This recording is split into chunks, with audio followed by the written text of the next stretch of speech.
Tonight, we'll take you on another quiet journey through time, into one of history's more brutal chapters, told gently so your mind can rest while the past unfolds.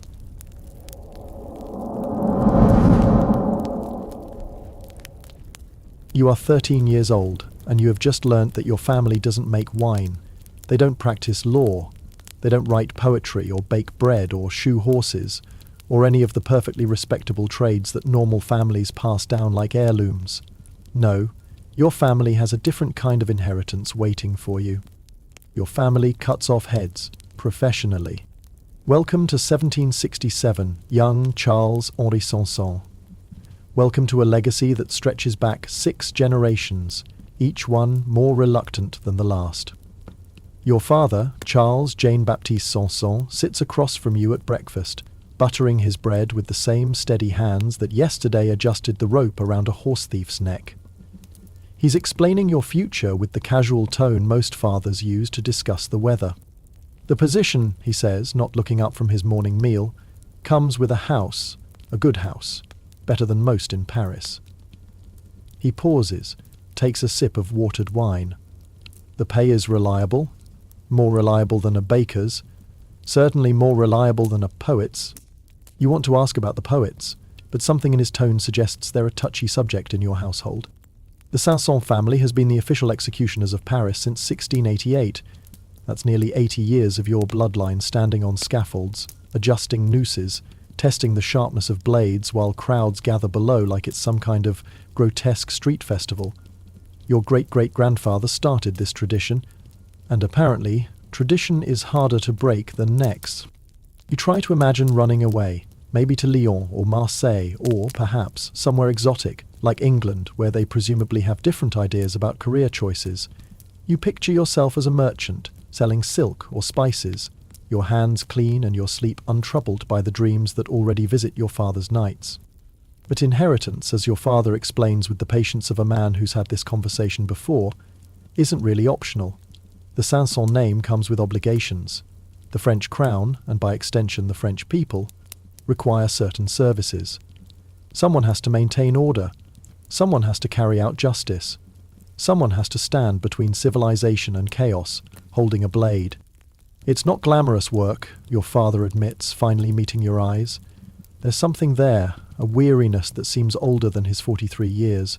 But it's necessary work, and it's our work.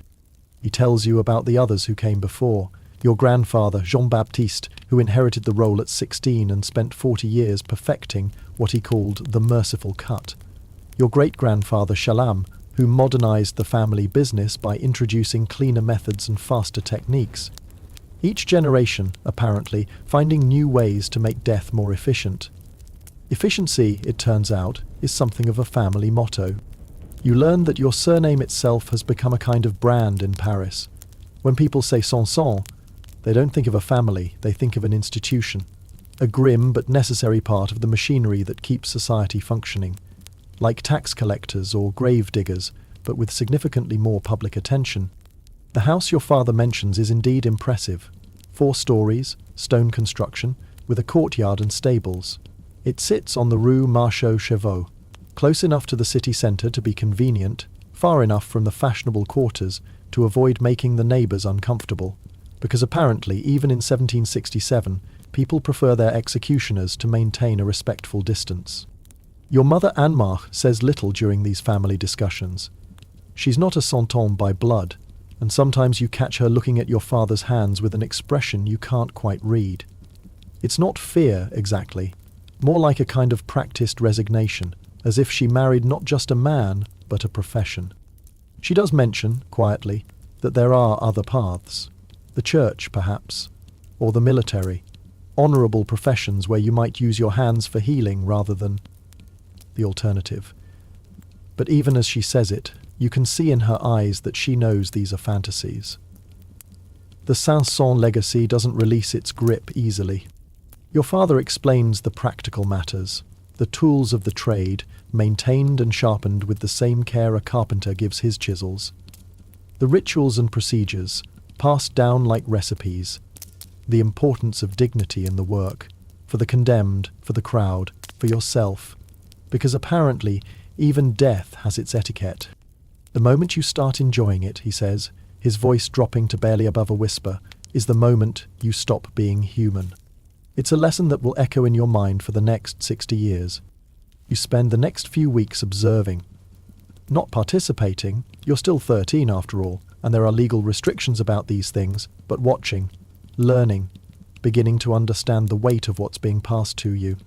You notice how your father prepares for each execution, the careful examination of equipment, the quiet prayers he thinks no one hears, the way he changes clothes afterward, as if he could shed the day's work along with his professional attire.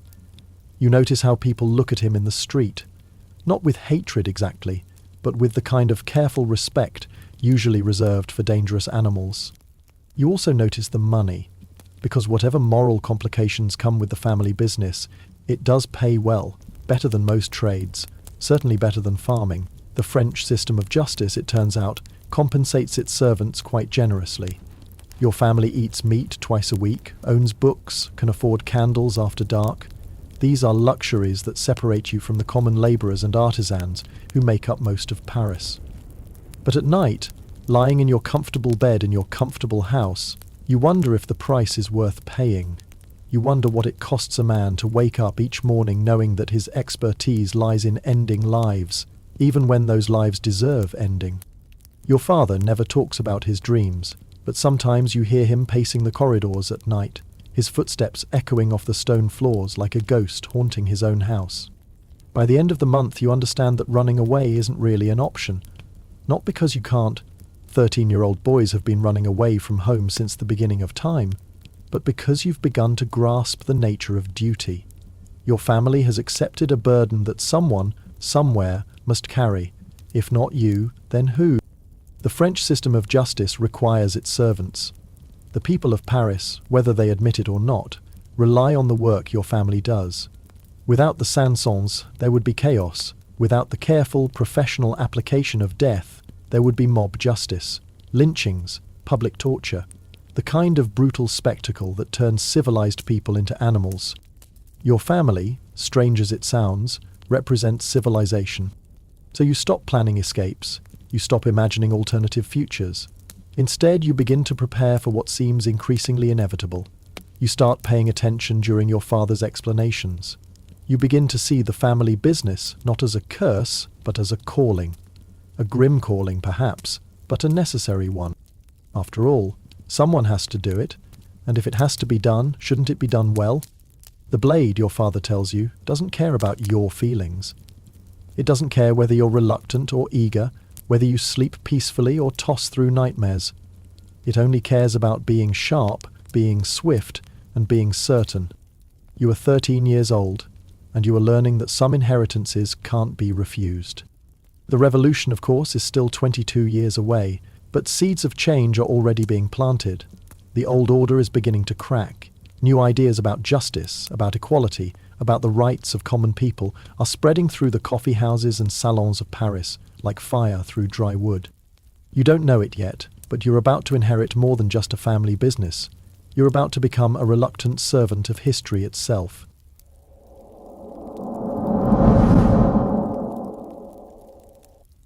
You are 17 now, and your hands have learned to be steady even when your stomach disagrees with your profession. 4 years of apprenticeship have taught you that the human body is surprisingly resilient and surprisingly fragile, often at the same time. Your mornings begin with anatomy lessons, not the kind taught in universities, but the practical knowledge of joints and arteries that your trade requires. The year is 1771, and Paris is changing around you like a fever dream. New ideas are spreading through the city's veins. Equality, liberty, the radical notion that perhaps kings aren't chosen by God after all. But for now, these are just whispers in coffee houses and pamphlets passed hand to hand. The old order still stands, and it still requires your family's services. Your father has been teaching you the finer points of the profession. Speed, he says, is mercy. The longer an execution takes, the more the condemned suffers, the more agitated the crowd becomes. A clean, swift death is a gift to everyone involved, the criminal, the spectators, even the executioner. You've learnt to read crowds the way farmers read weather, the way they murmur before a hanging, the particular silence that falls when someone truly despised is brought to the scaffold, the difference between bloodthirsty anticipation and solemn justice. Crowds, you've discovered, have moods as distinct as individual people. Your days are spent maintaining equipment with the devotion of a priest tending an altar. Ropes must be checked for fraying, blades must be honed to perfection. The scaffold itself requires constant attention. A loose board or rusted hinge could turn a dignified execution into a grotesque farce. Your father has taught you that dignity is perhaps the most important part of your work. Death, he says, is universal. How we die is what separates humans from animals. The smell, though. No one prepared you for the smell. It's not just blood, though there's plenty of that. It's fear. It's the particular odour of someone who knows they're about to die. It's the scent of crowds pressed too close together in anticipation. It's the smoke from nearby bakeries mixing with the metallic tang of execution, creating an olfactory cocktail that will haunt your dreams for decades. You've executed 12 people in the past year. Murderers, mostly. A few thieves whose crimes were serious enough to warrant death rather than branding or the galleys. Each one different, each one teaching you something new about human nature. There was the woman who sang hymns right until the rope tightened, the man who tried to bribe you with information about hidden treasure, the young thief who spent his final moments not pleading for his life, but asking you to make sure his mother knew he was sorry. These people live in your memory now, permanent residents of a place you didn't know you were building. Your father watches you during these executions with the calculating eye of a master craftsman evaluating an apprentice. He notes how your hands move, how you position yourself, how you manage the crowd's energy. "You're getting good at this," he says one evening, and you can't tell if it's a compliment or a lament, because you are getting good at it. Worryingly good. Your hands no longer shake. Your sleep, while not peaceful, is at least predictable. You've developed what your father calls professional distance, the ability to see the condemned as a problem to be solved rather than a person about to die. The crowds have begun to recognize you. "Young Sanson," they call out when you appear. Some wave, a few women blow kisses, which strikes you as deeply inappropriate but apparently passes for normal in your line of work. You're becoming a public figure, a face associated with justice in action. This troubles you more than the actual executions. Your father explains that public recognition comes with the territory. The Sanson name, he reminds you, represents more than just your family. It represents the crown's authority, the people's justice, the social contract that keeps civilization from collapsing into chaos. When people see you, they're not just seeing Charles-Henri Sanson, they're seeing the law itself. "No pressure," you mutter, which earns you a rare smile from your father. The technical aspects of the job are becoming second nature. You can calibrate a noose by eye now, adjust for the condemned weight and height without conscious thought. You've learned to read weather patterns. Wind can complicate a hanging. Rain makes everything more difficult. You've developed a sense for timing, knowing exactly when to spring the trap or swing the axe for maximum efficiency. Efficiency, that family motto again. Your mother still watches you with that same unreadable expression, but now there's something new in her eyes. Concern, perhaps. Or maybe recognition. You're becoming something she didn't expect when she married into the Sanson family. Not just an executioner, but someone who might actually be suited for the work. This realization haunts your quiet moments. You've started keeping a journal, though you're not sure why, recording details of each execution, noting what worked well and what could be improved. Your father approves, professional development, he calls it, but you suspect your real motivation is different. You need to remember these people as individuals, not just as problems solved. The woman who sang, the man with the treasure map, the boy who missed his mother. Someone should remember them.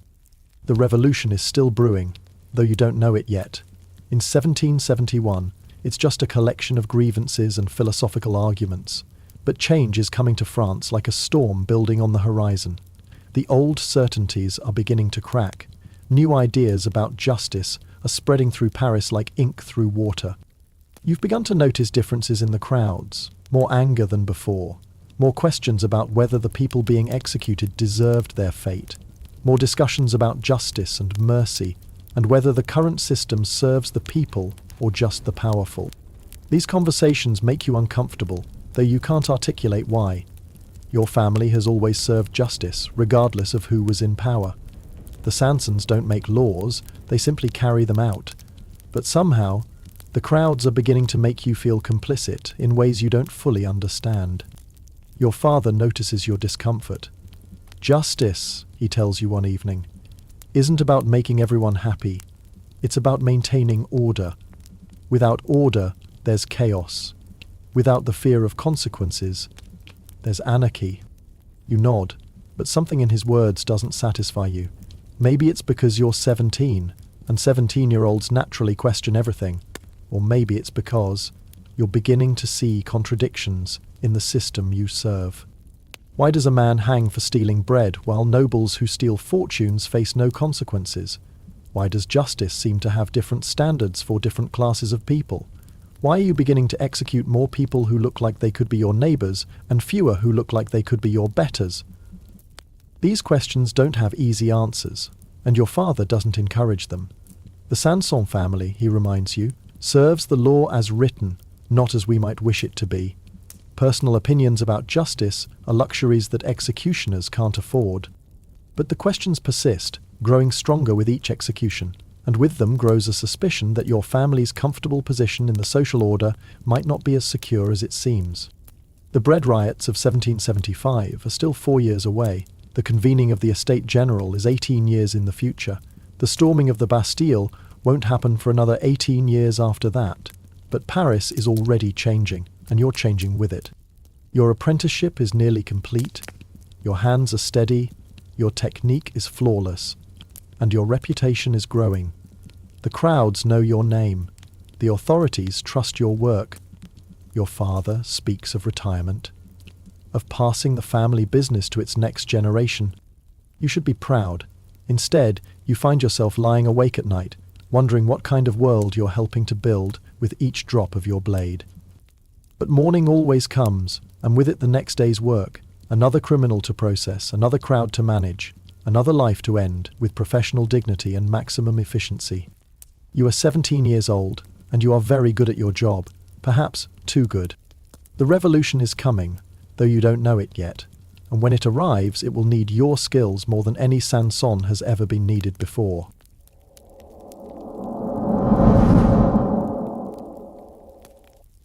You are 38 years old, and your hands should not be shaking. But they are, because this morning you're going to cut off the head of Louis XVI, King of France, and no amount of professional experience prepares you for regicide. It's January 21st, 1793. The date will be remembered long after your name is forgotten, which is probably for the best. You've been awake since 3 in the morning, checking and rechecking the mechanism that Dr. Guillotine so thoughtfully designed for occasions exactly like this. The blade is sharp, the mechanism is sound, everything is ready, except, perhaps, your soul. 26 years have passed since you first learned about the family business. 26 years of executions, each one teaching you something new about human nature and your own capacity for necessary cruelty. But this is different. This isn't just another criminal meeting justice. This is the anointed King of France, chosen by God, or so the theory went, and you're about to demonstrate that divine right is no match for a well-maintained blade. The revolution has been very good for business, disturbingly good. Since 1789, your workload has increased exponentially. Enemies of the people, traitors to the Republic, counter-revolutionaries and various other categories of undesirable citizens have kept you busier than any Sanson in the family's history. You've become something of a celebrity, though not the kind your mother probably hoped for. They call you Monsieur de Paris now, a title that manages to be both respectful and deeply unsettling. You're not just an executioner anymore, you're an institution, a symbol of revolutionary justice, a man whose efficiency with a blade has become synonymous with the new order. The guillotine was supposed to make your job easier, no more struggling with ropes or axes, no more botched executions that turned solemn justice into bloody spectacle. Dr. Guillotine's device promised swift, certain death for all classes of citizens, equality even in execution. What he didn't mention was how the speed and efficiency would increase demand for your services. You've been executing an average of 12 people per week. On busy days, it's been as many as 20. The revolution, it seems, generates enemies faster than you can process them. Your blade stays sharp, your movements stay precise, but you've stopped counting after execution number 400 and something. Some numbers are too large to live with. But today is different. Today, the crowd outside is massive. 20,000 people, maybe more, pressing against the barriers around the Place de la Révolution. They've come to see history made, to witness the moment when centuries of monarchy die with the stroke of a blade. The king arrives in a closed carriage, looking older than his 38 years. He's been imprisoned for months, and the confinement shows. His clothes are simple, his bearing dignified but resigned. He's accompanied by a priest, which strikes you as appropriate. Even revolutionaries acknowledge that some moments require spiritual preparation. You've studied the king's face in newspapers and pamphlets for years, but seeing him in person is strangely disorienting. He looks ordinary. Not divine, not monstrous, just a middle-aged man who happened to be born into the wrong century. History has passed him by, and now history requires his death. He speaks to the crowd, though his words are drowned out by jeers and revolutionary songs. You catch fragments, something about forgiveness, about France, about hoping his death will serve the people's good. It's a better speech than most of your clients manage, though the audience is less sympathetic than usual. The technical aspects of the execution proceed smoothly. You've done this hundreds of times now, and muscle memory takes over where conscious thought fails. Position the condemned. Secure the restraints. Check the blade one final time. The guillotine requires less skill than traditional methods, but it still demands precision. The king's final words are lost in the crowd's noise, but you see his lips moving in what might be prayer. There's a moment, just a moment, when his eyes meet yours, and you see not a king, but simply a man who knows he's about to die. It's the same look you've seen on hundreds of faces, but somehow different. More resigned, perhaps. More aware of the historical weight of the moment. Then the blade falls, and Louis XVI becomes a footnote in the Sanson family's professional record. The crowd's response is immediate and overwhelming. Cheers, applause, revolutionary anthems sung at the top of 20,000 voices. People are dancing in the streets, embracing strangers, crying tears of joy or relief or something more complex than either. The king is dead. Long live the Republic. You should feel something. Pride, perhaps, in a job well done. Satisfaction in serving the people's justice. Relief that the execution went smoothly without technical difficulties. Instead, you feel hollow, empty, as if something important has been carved out of your chest along with the king's life. The crowd wants to see the head. They always do. It's part of the ritual, the proof that justice has been served.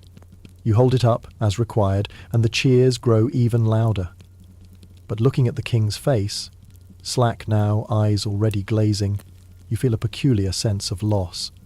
Not for the monarchy exactly, but for something harder to define.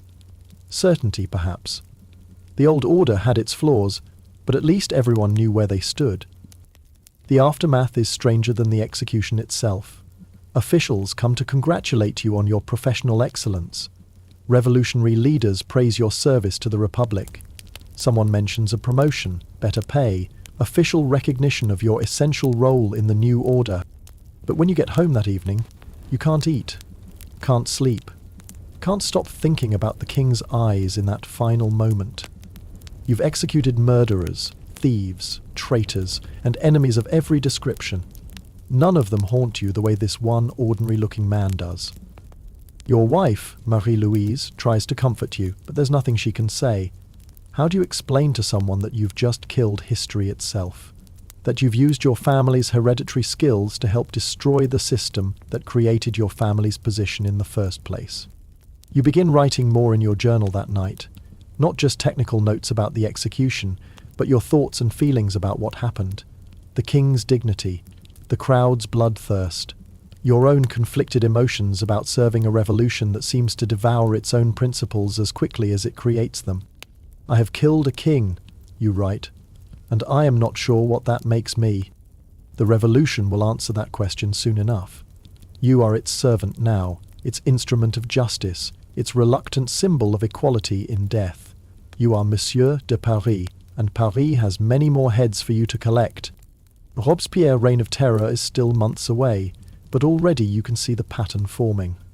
The revolution requires enemies to maintain its momentum, and enemies, once identified, require processing. Your skills, honed over decades of professional executions, are about to become more valuable than ever.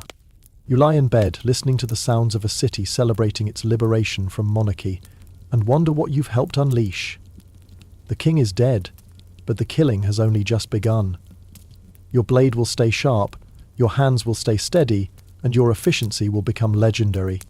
But tonight, for the first time since you were 13 years old, you wonder if some inheritances are curses in disguise. The revolution has work for you, so much work that your father's busiest years will seem like vacation by comparison. And through it all, you'll maintain your professional standards, your family's reputation, your commitment to swift and merciful death, even when mercy becomes impossible to distinguish from murder. You are 38 years old, you have just executed the King of France, and tomorrow you'll wake up to find that regicide is only the beginning.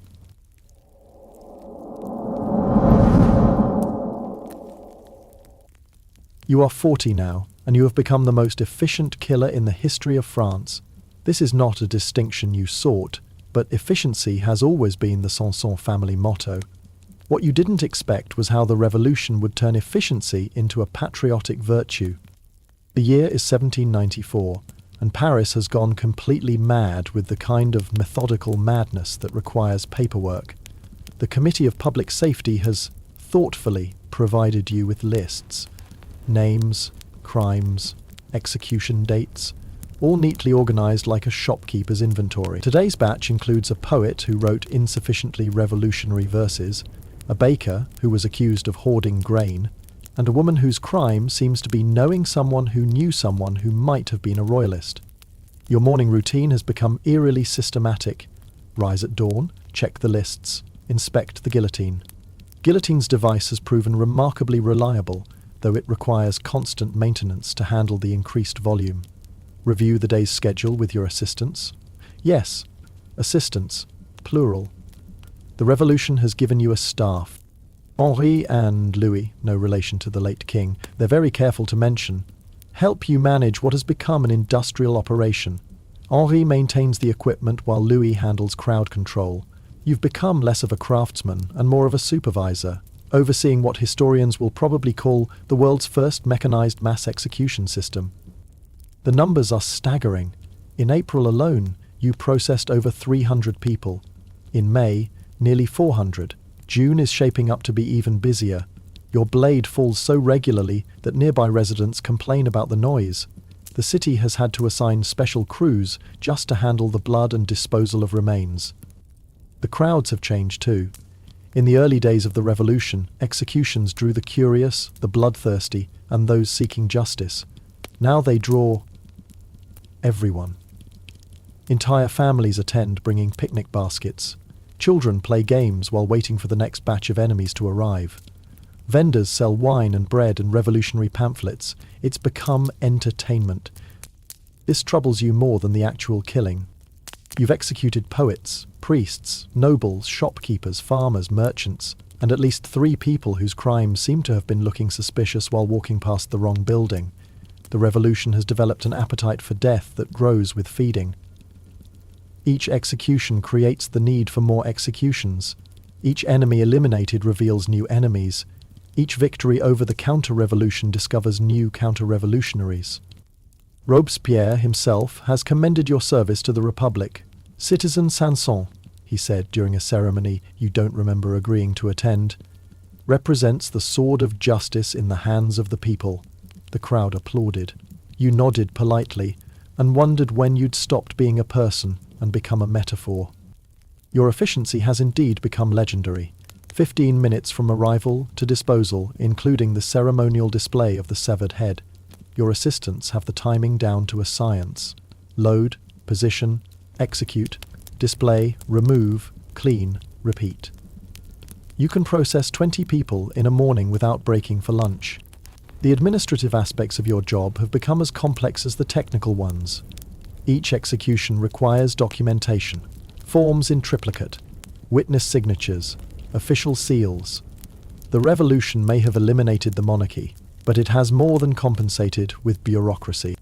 Your home life has become complicated. Your children, you have 2 sons now, Henri and Gabriel, understand that Papa has an important job serving the Republic. They're proud of your contribution to revolutionary justice. Your neighbors treat you with the nervous respect usually reserved for natural disasters.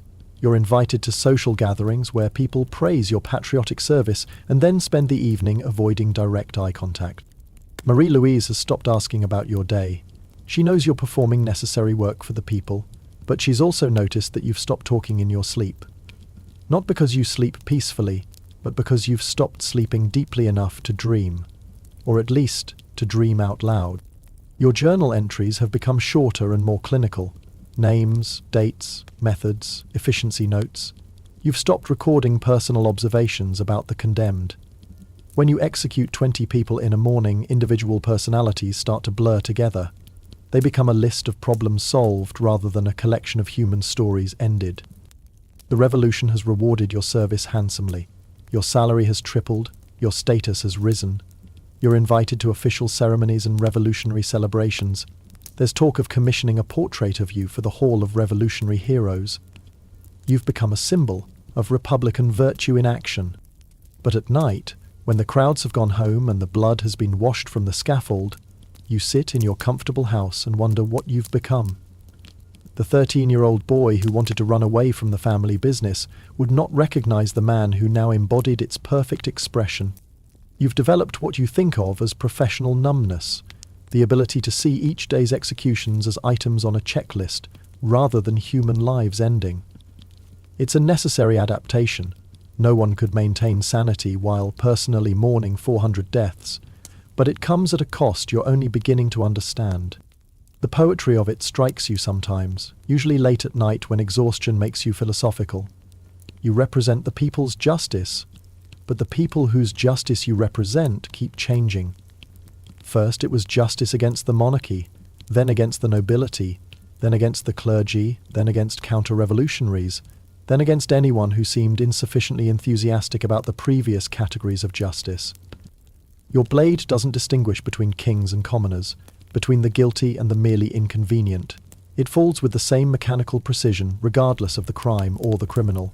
In a strange way, you've achieved the equality that revolutionary rhetoric promised. Everyone dies exactly the same way. Your assistants have noticed changes in you.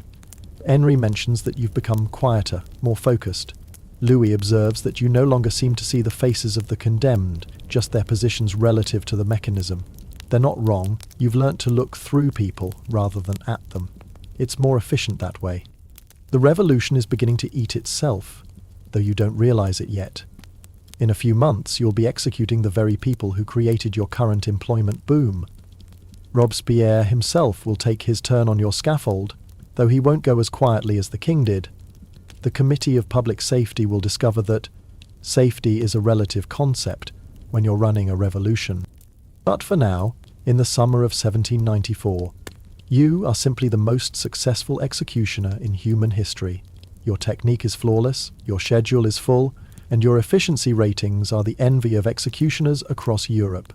You've turned death into an art form, then transformed that art form into an industrial process. The crowds still cheer when you work, officials still praise your service, revolutionary newspapers still celebrate your contribution to the people's justice. You've become exactly what the revolution needed. A man who could kill without hatred, process enemies without emotion, and serve justice without question. You are 40 years old, you have personally executed over 1,000 people, and you've stopped counting because numbers that large don't feel real anymore. Tomorrow's list is already waiting on your desk.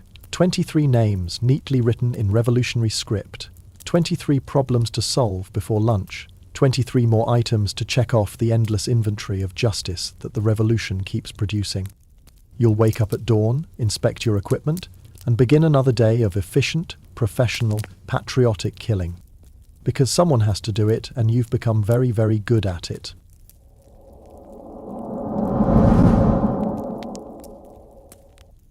You are 41 years old, and today you're going to execute the man who made you famous. This presents certain philosophical complications that your family training didn't quite prepare you for.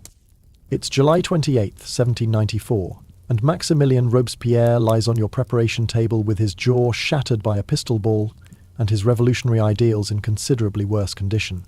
The man who orchestrated the terror, who sent over 1,000 people to your blade, who transformed you from a traditional executioner into an industrial-scale processor of enemies, is about to experience the efficiency of the system he created. The irony is not lost on you. For the past year, Robespierre has been your most reliable source of clients. His speeches about virtue and revolutionary purity translated directly into work orders for your office. His theories about the necessity of terror became your daily schedule. His vision of a republic of virtue required an enormous amount of death to maintain its purity. And now virtue, it seems, requires his death too.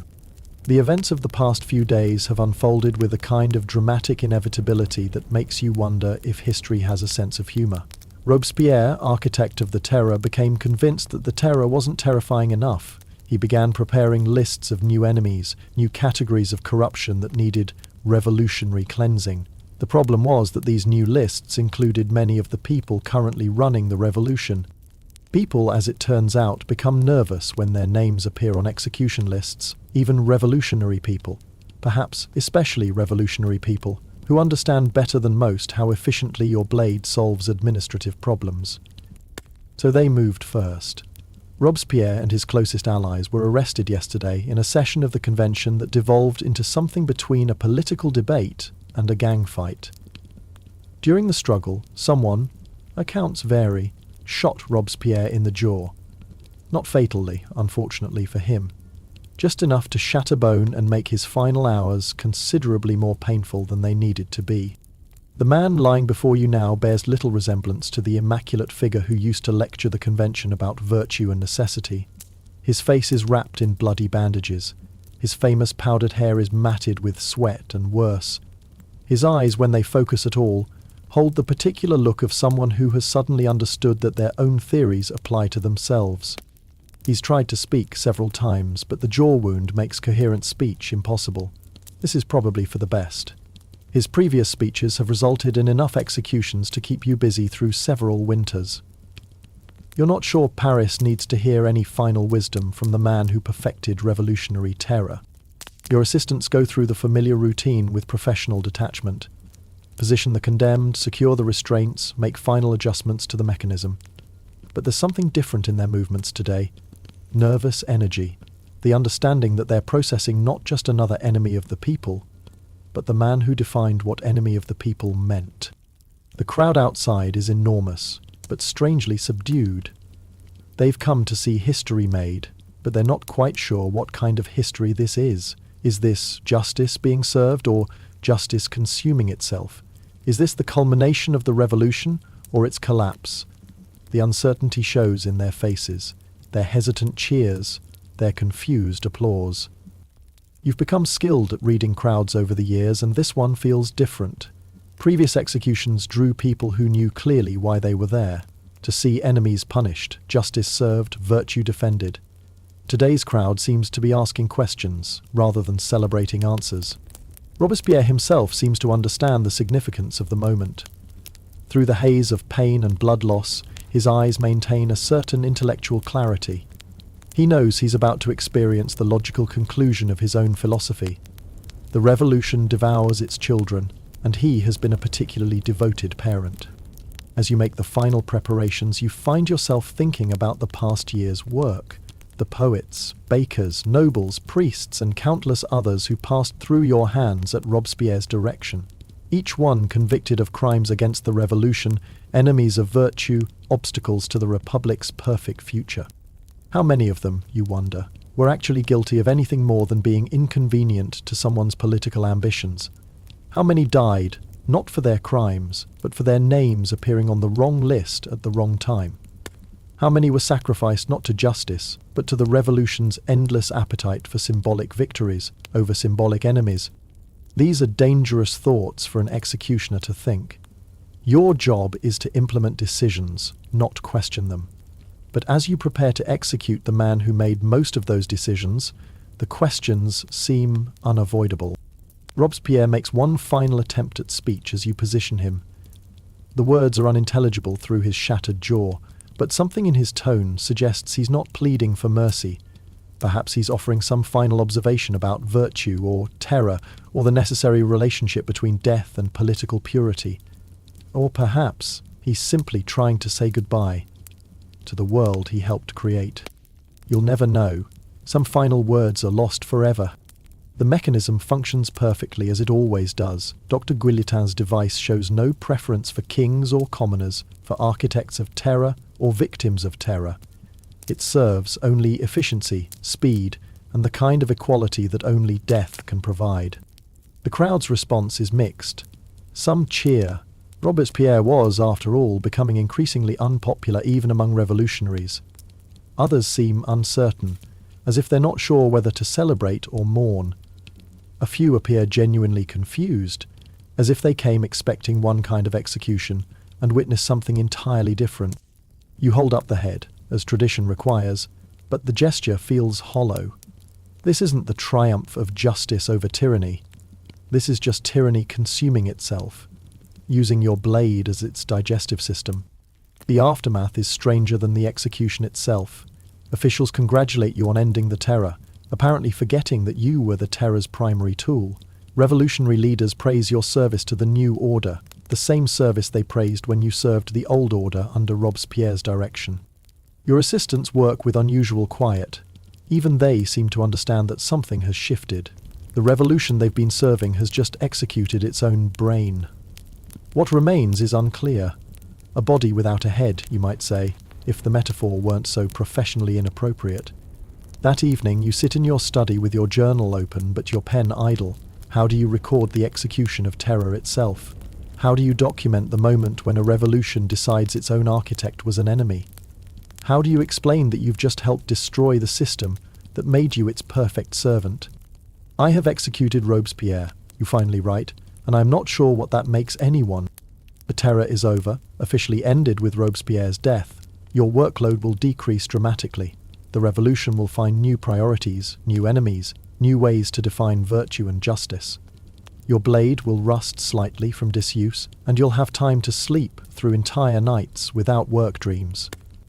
But lying in bed that night, listening to a city that seems unsure how to celebrate, you realize something troubling. You've become very good at implementing other people's ideas about justice. So good that you've stopped having ideas of your own about what justice means. For years you've served the law without questioning it, carried out sentences without examining them, processed enemies without knowing why they were enemies. You've been the perfect servant of whatever system needed serving, the ideal tool for whatever work needed doing. The revolution will continue without Robespierre, but it will be a different revolution, less systematic perhaps, less theoretical, less concerned with virtue and more concerned with simple survival. Your services will still be required, but less frequently, less urgently. You should be relieved. Instead, you feel oddly empty. For the past year, you've had clear purpose, obvious utility, steady work. You've been an essential component in a grand historical machine. Now that machine has broken down, and you're not sure what you're supposed to be anymore. Are you still Monsieur de Paris if Paris no longer knows what it wants? Are you still the people's sword if the people can't agree on who their enemies are? Are you still a servant of justice if justice keeps redefining itself? You are 41 years old, you have just executed the man who made you famous, and tomorrow you'll wake up in a world where your expertise is suddenly much less in demand. The revolution is entering a new phase, one that will require different skills, different priorities, different kinds of service. Your blade will still be needed occasionally, but the days of industrial-scale justice are ending. You should be happy about this. You should welcome the return to smaller scales, more traditional executions, the kind of work your father and grandfather would recognize. Instead, you feel like a craftsman whose trade has become obsolete, a specialist in a field that no longer exists. The revolution has more surprises waiting for you. Napoleon is still 5 years away, but already you can sense that the old certainties are gone forever. The world your family served for over a century is ending, and what comes next will require new kinds of adaptation. But tonight, in the summer of 1794, you are simply a man who has helped history eat itself, one execution at a time.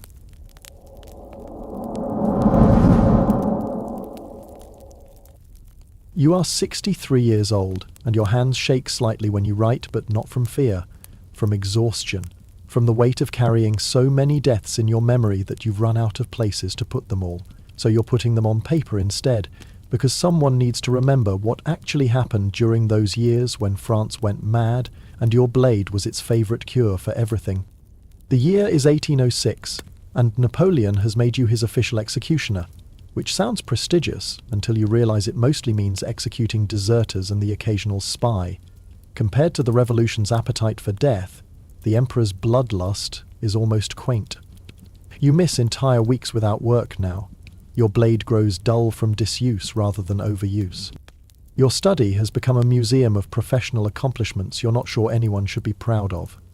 Official commendations from 3 different governments, portraits of yourself in various ceremonial poses, letters of appreciation from officials whose names you've forgotten, but whose executions you remember perfectly, a career spanning 46 years, 4 political systems, and approximately 2,918 individual deaths. Yes, you've counted. That's the sort of detail that haunts a man's sleep. Your children have grown up and moved away, which is probably for the best. Henri has become a merchant in Lyon, selling cloth instead of death. Gabrielle joined the army, where killing is considered more socially acceptable than your family trade.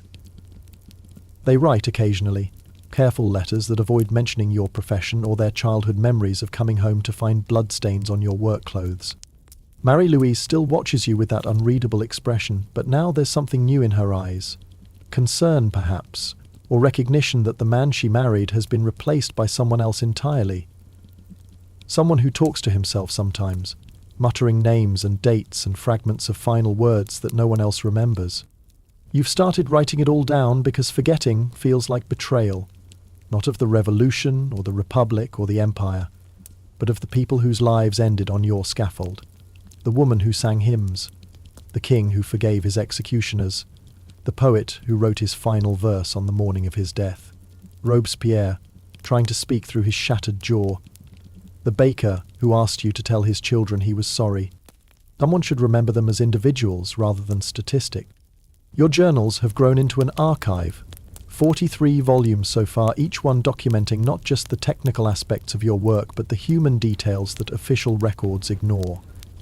The way people faced death, their final requests, their last words, the expressions on their faces when they realized that their stories were ending. You write about the changes you've witnessed, the way crowds evolved from seeking justice to seeking entertainment, the way political definitions of enemy expanded to include anyone inconvenient to whoever was currently in power, the way death became normalized, routinized, transformed from tragedy into administrative procedure. You write about your own transformation too, the 13-year-old boy who wanted to run away, the young man who took pride in professional excellence, the middle-aged executioner who processed 20 people before lunch without feeling anything at all, the older man who now wakes up wondering what he's become. Your handwriting has changed over the years. The early entries are neat, precise, professional. Recent pages show more urgency, less control. Words occasionally trail off mid-sentence when memories become too vivid. Some entries are stained with what might be wine or might be tears. You're not always sure which. The revolution changed everything about your profession except its fundamental loneliness. You've always worked alone, stood alone on scaffolds, carried alone the weight of other people's deaths. But during those years of terror, the loneliness became something else. Isolation. Alienation from the very society you served so efficiently. People celebrate you and fear you and avoid you, sometimes in the same conversation. You're a hero of the Republic and a necessary evil, and a reminder of humanity's capacity for systematic cruelty. Children are told stories about your professional excellence. Adults cross streets to avoid walking too close to your house. You write about the technical innovations too. Dr. Guillotine's device revolutionized your profession, but not always in ways he intended. The speed and efficiency that was supposed to make executions more humane also made them more frequent. When death becomes easy to administer, it becomes easier to prescribe. You write about the crowds and how they changed. Early revolutionary audiences came seeking justice, symbolic victory over oppression. Later crowds came for entertainment, spectacle, the vicarious thrill of watching systematic killing. The revolution had promised to educate the people, and apparently systematic execution was part of the curriculum. You write about the officials who gave you your orders. Most of them are dead now, executed by their successors or fallen in various political purges. They're remembered, when they're remembered at all, as footnotes in history books. You remember them as men who handed you lists of names and expected you to transform those names into corpses. Your neighbors treat you with the nervous politeness usually reserved for mad relatives or dangerous animals.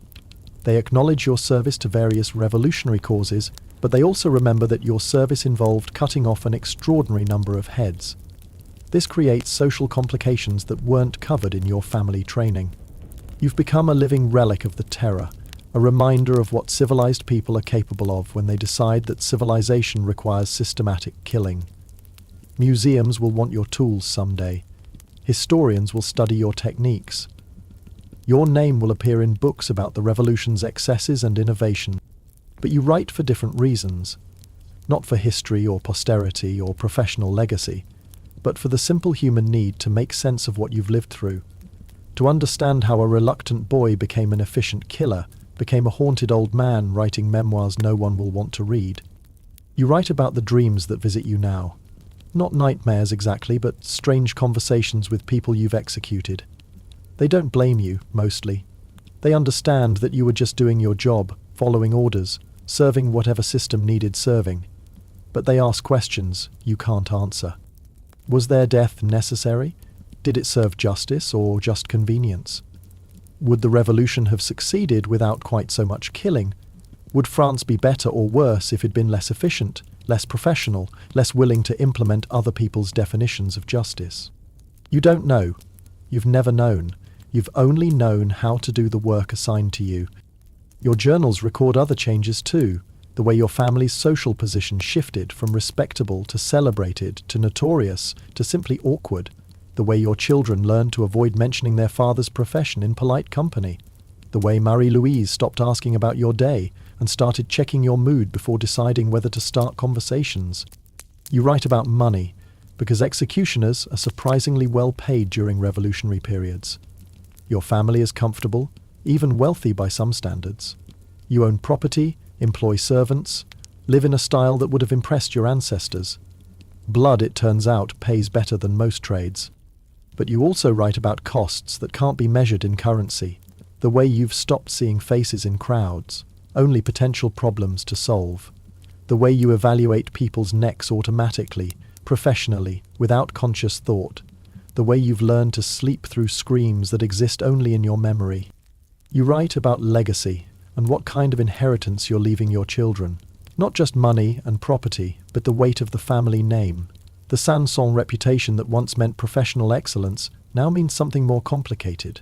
Historical significance, perhaps, but also historical complicity in events that history will probably judge harshly. Your sons have chosen different paths, and you don't blame them. The world is changing in ways that make hereditary executioners seem like relics of a barbaric past. Napoleon's empire has less use for systematic killing than the revolution did. Future governments will probably have even less use for your family's traditional skills. This should make you happy. Instead, it makes you feel obsolete. Your final entries grow more philosophical, more concerned with meaning than method. You write about the nature of justice and whether it can exist without mercy, about the difference between serving law and serving power, about whether professional excellence in the service of questionable causes makes someone a craftsman or a criminal.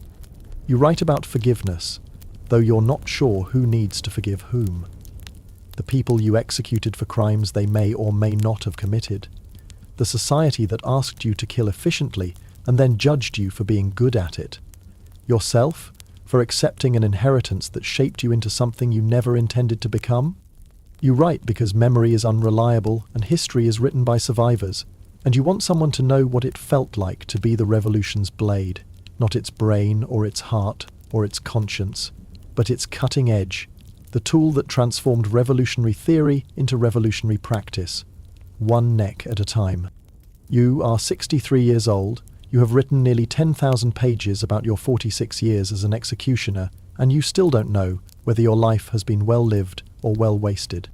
But someone will remember now. Someone will know that the people who died were individuals, not statistics. Someone will understand that the man who killed them was also human, also reluctant, also haunted by the work that history required him to do. Your blade rests in its case now, clean and sharp, but mostly unused. Napoleon's empire has brought a different kind of order to France, one that requires less systematic death.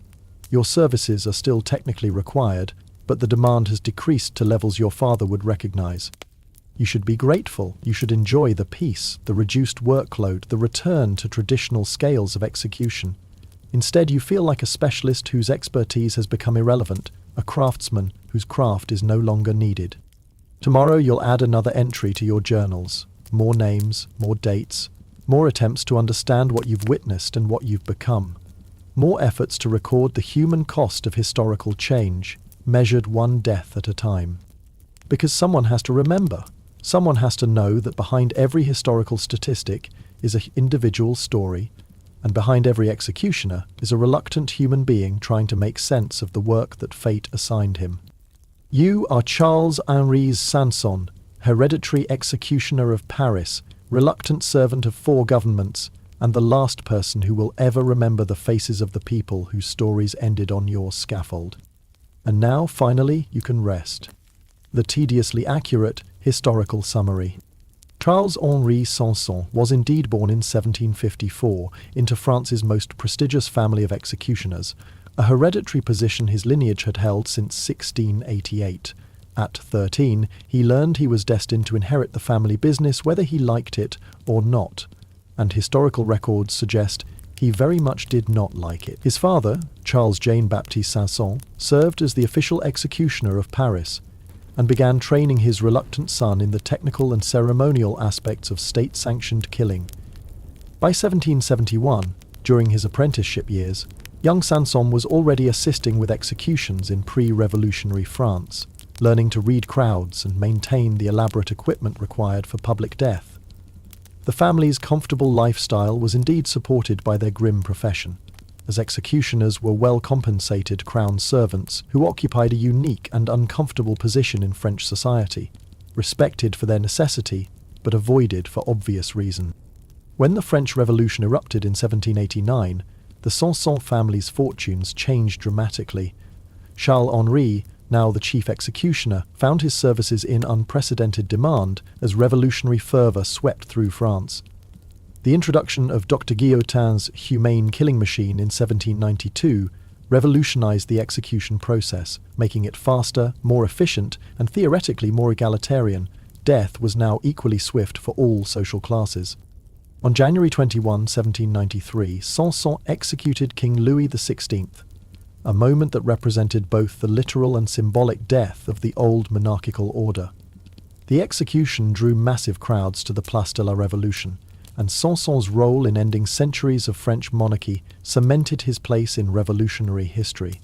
Contemporary accounts describe the executioner as visibly shaken by the weight of regicide, though he performed his duties with characteristic professionalism. The period from 1793 to 1794, known as the Reign of Terror, became the busiest in Sanson's family history. Under Robespierre's Committee of Public Safety, the pace of executions accelerated to industrial levels. Historical records indicate that during the height of the Terror, Sanson and his assistants were executing an average of 12 to 20 people per day, with some particularly busy periods seeing even higher numbers. The mechanized efficiency of the guillotine allowed for this unprecedented scale of state killing. Sanson's victims during this period included not just nobility and clergy, but poets, bakers, merchants, farmers, and countless ordinary citizens accused of counter-revolutionary activities. the definition of enemy of the people expanded rapidly, encompassing anyone who fell afoul of revolutionary orthodoxy. Many executions were based on denunciations, accusations, or simply being in the wrong place at the wrong time.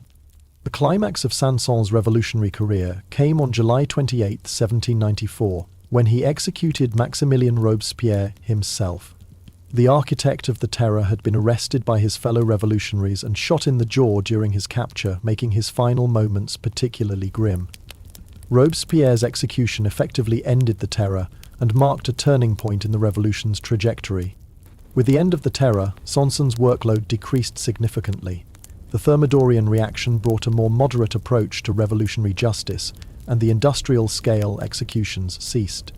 When Napoleon rose to power, Saint-Saëns continued as the official executioner, but found his services needed far less frequently, primarily for military deserters and the occasional spy. Throughout his career, Saint-Saëns maintained detailed records of his work, eventually producing extensive memoirs that documented not just the technical aspects of execution, but the human stories of those who died.